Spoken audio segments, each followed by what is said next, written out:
But I noticed that you're talking in the past, like you used to do those things. So I did. you don't do them anymore. No. All right. So here's my landlord story. So it was in connection with flipping those houses. And then as the market changed, I got stuck. I mean, I was small time. I got stuck with one property that I ended up having to rent out because that's what I knew at the time. You either flip it, you sell it, or you rent it. And Okay. so I was like, okay, I can't sell it, so I'll rent it. So I got in a renter. And what I liked about being a landlord is every month I got a check. Mm-hmm. So there's that monthly cash flow, which is really nice, and that was very helpful at the time. And I it was great. I like getting that monthly check. The downside is then you're working with somebody who's living in the house who may not have the same kind of standards that you do, the same kind of respect for the house, or the same kind of love and care that you would have for that property because it's not their house. And I'm not saying every renter is like this by any stretch. They're very good renters. My in-laws rent a house and they take extremely good care of their house. But in the kind of neighborhood that I was and the kind of properties that we're dealing with, the kind of people that attracted were those that didn't have that kind of care and respect. And so anytime that they moved out, invariably I had to go back in and fix whatever that was broken. At the very least, I'd have to repaint because they scarred up the walls or whatever the case might be. But there were some kind of repairs and things that I would have to do to that house that more than anything else was an annoyance. And then it also ate away into those monthly checks that I was receiving.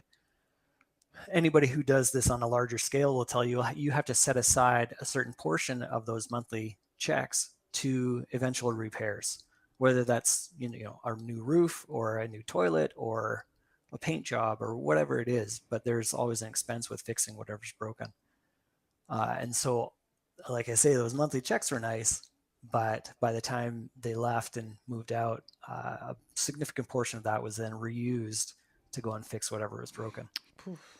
Man, I can't imagine. Like I can tell a story from a buddy of mine. So he used to rent a room in his Mm-hmm. flat, and it happened exactly what you described. Like people moved in. He was happy to get Mm-hmm. the check at the end of the month. Yeah, good Mm-hmm. money for just a room that I don't use either way.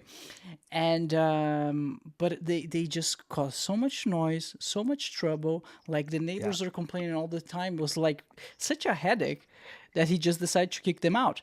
And upon kicking them out, he went to check the room, and dude,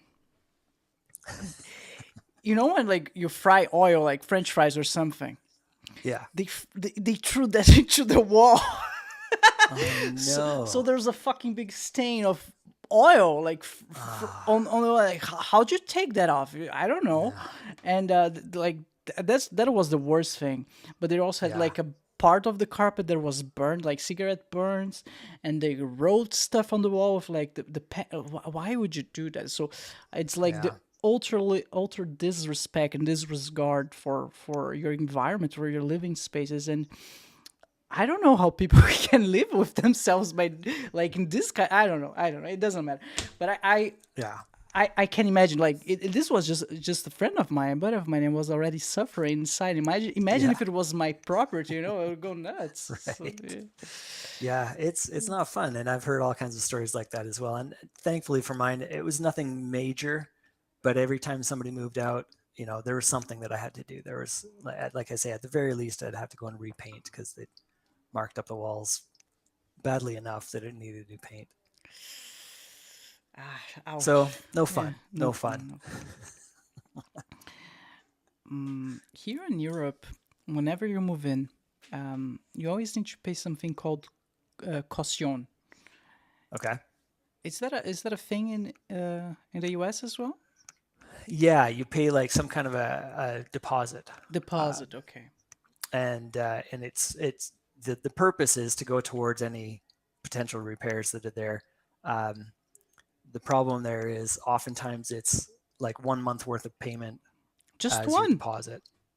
Most of the time, yeah. Okay. So it's a small amount. So if you're paying $500 a month or even $1,000 a month, your deposit's $1,000. the cost of the repairs typically is going to be much more than that. So it helps offset that cost, but not nearly enough. Damn. So not fun, not fun. But that's being a landlord, and if you can scale that, and if you can have say like a small apartment building even where there's 6 units or 8 units, um, in theory, all of those rents should cover all those costs or all those potential costs plus some.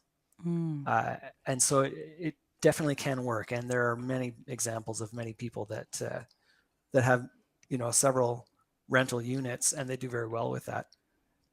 Ultimately, for me, is it's a lot of work. Like there's a lot to do, and every month I'd have to get back with my property manager and talk to him about, okay, so did we get paid this month? And then he'd come back, oh yeah, we got paid. I just got to do some accounting, and then I'll send you the check. And it was a lot of work for, I think it might have been $500 a month. I don't remember, but For how many units? it was just one Okay. house. Okay.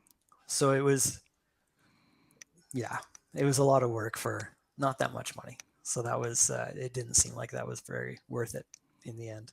Wow, that's so interesting.